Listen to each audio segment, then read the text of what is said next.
Hi friends, ഇന്ന് ഞാൻ വന്നിട്ടുള്ളത് കിഴി പൊറോട്ടയുടെ റെസിപ്പി ആയിട്ടാണ്. നല്ല അടിപൊളി ടേസ്റ്റി ആയിട്ടുള്ള ഒരു കിഴി പൊറോട്ടയാണ്. അതുപോലെ വാഴയിലയിലൊക്കെ ചെയ്തേക്കുന്നതുകൊണ്ട് അതിൻ്റെ ഒരു നല്ലൊരു ഫ്ലേവറുള്ള ഒരു ടേസ്റ്റി ആയിട്ടുള്ള ഈ കിഴി പൊറോട്ട എങ്ങനെയാണ് തയ്യാറാക്കുന്നതെന്ന് നോക്കാം. അപ്പോൾ ഹംലൂസ് കിച്ചൺ ഇതുവരെ സബ്സ്ക്രൈബ് ചെയ്തിട്ടില്ലാത്തവർ ഒന്ന് സബ്സ്ക്രൈബ് ചെയ്തിട്ട് ബെല്ലൈക്കണോട് പ്രസ് ചെയ്യാനും ഓൾ സെലക്ട് ചെയ്യാനും മറക്കല്ലേ. അപ്പോൾ ഇതിനായിട്ട് ഞാനിവിടെ ബീഫ് വേവിച്ച് വെള്ളമൊക്കെ വറ്റിച്ചെടുത്തിട്ടുള്ള ബീഫാണ്. ഇത് കുറച്ച് മഞ്ഞൾപ്പൊടിയും ഉപ്പും മുളക് പൊടിയൊക്കെ ചേർത്തിട്ട് നന്നായിട്ട് വേവിച്ച് വെള്ളം വറ്റിച്ചെടുത്താൽ മതി.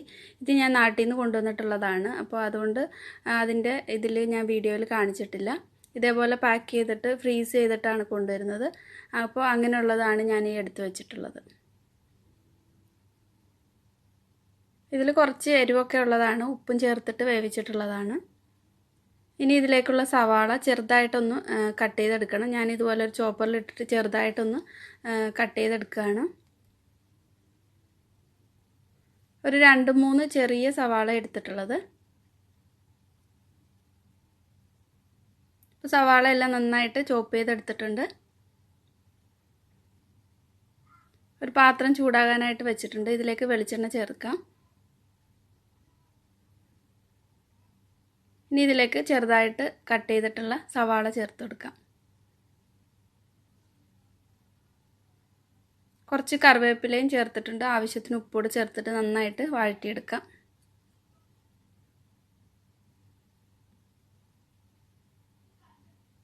സവാള ഒരുവിധം ഒന്ന് വഴന്നു വന്നിട്ടുണ്ട്.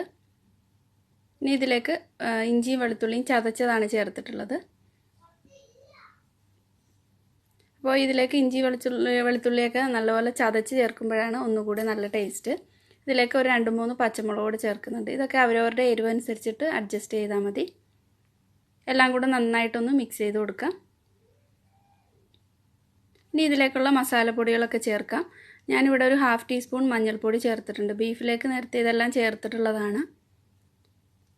1 ടേബിൾ സ്പൂൺ മല്ലിപ്പൊടിയും ഒരു 1.5 ടേബിൾ സ്പൂണോളം മുളക് പൊടിയും ചേർത്തിട്ടുണ്ട്.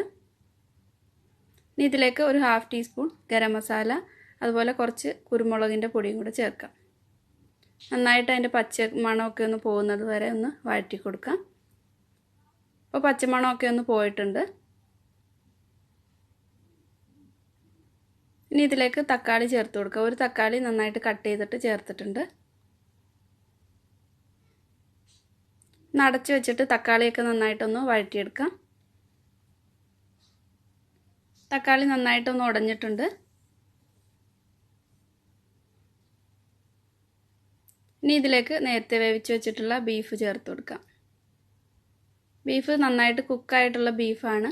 അപ്പോൾ ഒരുപാട് ഇട്ട് കുക്ക് ചെയ്യേണ്ട ആവശ്യമില്ല. ഒന്ന് അടച്ചു വെച്ച് ഒരു 5 മുതൽ 8 മിനിറ്റ് വരെ നല്ല തിളച്ച വെള്ളത്തോടെ ചേർത്തിട്ട് അടച്ചു വെച്ചാൽ മതി. അടച്ചു വെച്ചിട്ട് ഒരു ലോ ഫ്ലെയിമിൽ വേവിച്ചെടുക്കാം. മസാലയൊക്കെ ബീഫിലേക്ക് ഒന്ന് പിടിക്കാൻ വേണ്ടിയിട്ട് നല്ലപോലെ ആ ഗ്രേവിയൊക്കെ ഒന്ന് തിക്കാവുന്നത് വരെ വേവിച്ചെടുത്താൽ മതി. അപ്പോൾ ഇതെല്ലാം കൂടെ നന്നായിട്ടൊന്ന് ബീഫിലേക്ക് കോട്ട് ചെയ്തെടുത്തിട്ടുണ്ട്. ഇനി ഇതിലേക്ക് നല്ല തിളച്ച വെള്ളം ചേർത്ത് കൊടുക്കാം. പച്ചവെള്ളം ചേർക്കരുത്, നല്ല തിളച്ച വെള്ളം ചേർത്ത് കൊടുക്കാം.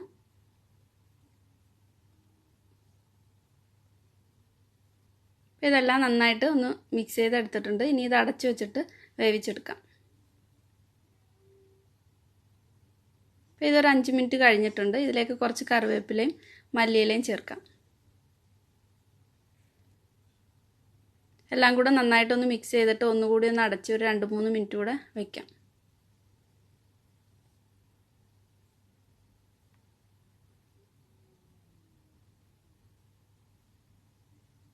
ഇപ്പോൾ ഗ്രേവിയൊക്കെ നല്ല തിക്കായിട്ടുണ്ട്. നല്ല ഒരു കുഴഞ്ഞൊരു രൂപത്തിലാണുള്ളത്. ഇങ്ങനെയാണ് വേണ്ടത്.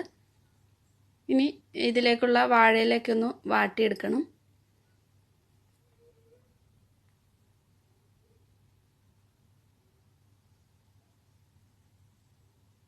വാഴയില വാട്ടിയെടുത്തിട്ടുണ്ട്. ഇനി ഇതിൻ്റെ ആ സെൻറ്ററിലുള്ള ആ കനമുള്ള ഭാഗം ഒന്ന് കട്ട് ചെയ്തെടുക്കണം. ഇല്ലെങ്കിൽ ഇത് നമ്മൾ കിഴിയാക്കുമ്പോൾ പൊട്ടിപ്പോകാനുള്ള ചാൻസ് ഉണ്ട്.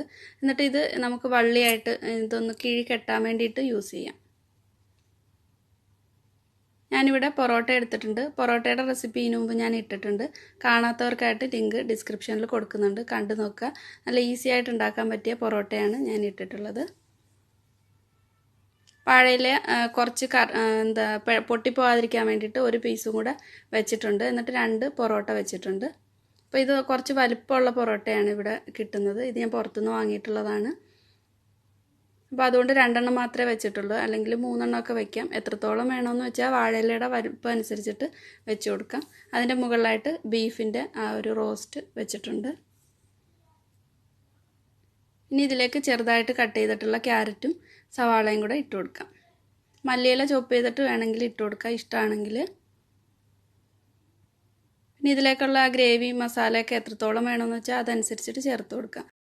അതിൻ്റെ മുകളിലായിട്ട് ഒരു പൊറോട്ട കൂടി വെച്ച് കൊടുത്തിട്ട് ഇതേപോലെ ഒന്ന് കെട്ടിക്കൊടുക്കാം. ഇത് കുറച്ച് വാഴയില, കുറച്ച് ഇളം വാഴയില ആയതുകൊണ്ട് പെട്ടെന്ന് തന്നെ പൊട്ടിപ്പോകുന്നുണ്ട്. അപ്പോൾ നല്ല കുറച്ച് വലുപ്പമുള്ള നല്ല വാഴയില എടുക്കണം. ഇവിടെ ഞാൻ പുറത്തുനിന്ന് വാങ്ങിയിട്ടുള്ള വാഴയിലയാണ്. അപ്പോൾ ഇതേപോലുള്ളതാണ് കിട്ടിയിട്ടുള്ളത്. അപ്പോൾ ഇതിൻ്റെ സൈഡൊക്കെ ഒന്ന് പൊട്ടിപ്പോയിട്ടുണ്ട്. ഇനി ആ വള്ളി ഉപയോഗിച്ചിട്ട് ഇങ്ങനെ കിഴിയിലൊന്ന് കെട്ടിയിട്ട് നന്നായിട്ടൊന്ന് ടൈറ്റ് ചെയ്യാം. ഇതിൻ്റെ ബാക്കി വന്നിട്ടുള്ള ആ ഒരു ഭാഗം കട്ട് ചെയ്ത് കളയുന്നുണ്ട്. അപ്പോൾ ഇതൊരെണ്ണം റെഡി ആയിട്ടുണ്ട്. ഇനി മറ്റേ പൊറോട്ടയും ഇതേപോലെ തന്നെ കിഴിയാക്കിയെടുക്കാം.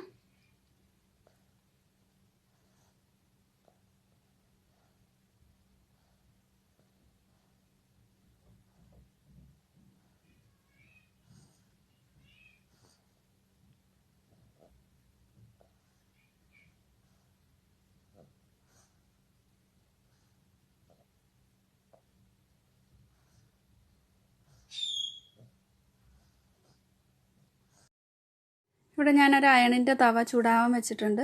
തവ ചൂടാകുമ്പോൾ ഇതിലേക്ക് കുറച്ച് വെളിച്ചെണ്ണ ഒന്ന് ഒഴിച്ചു കൊടുക്കാം. എന്നിട്ട് കിഴി ഒന്ന് ചൂടാക്കി എടുക്കാൻ വേണ്ടിയിട്ടാണ്.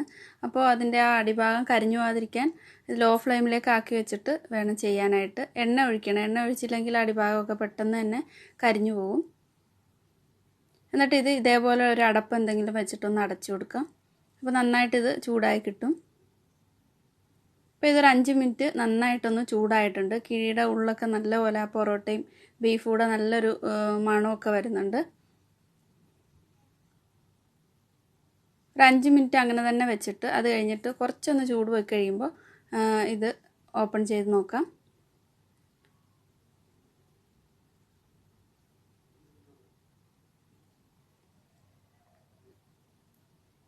ചൂടോടെ തന്നെ കഴിക്കാനാണ് ഇത് നല്ലത്.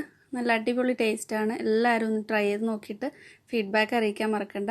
അതുപോലെ ഈ വീഡിയോ ഇഷ്ടമായിട്ടുണ്ടെങ്കിൽ ലൈക്ക് ചെയ്യുക, ഷെയർ ചെയ്യുക. ഇതുവരെ സബ്സ്ക്രൈബ് ചെയ്തിട്ടില്ലാത്തവർ ആരെങ്കിലും ഉണ്ടെങ്കിൽ ഒന്ന് സബ്സ്ക്രൈബ് ചെയ്തിട്ട് ആ തൊട്ടടുത്ത് കാണുന്ന ബെല്ലൈക്കണോട് പ്രസ് ചെയ്തിട്ട് ഓൾ എന്നുള്ള ഓപ്ഷൻ സെലക്ട് ചെയ്യാനും മറക്കരുതേ. Thank you.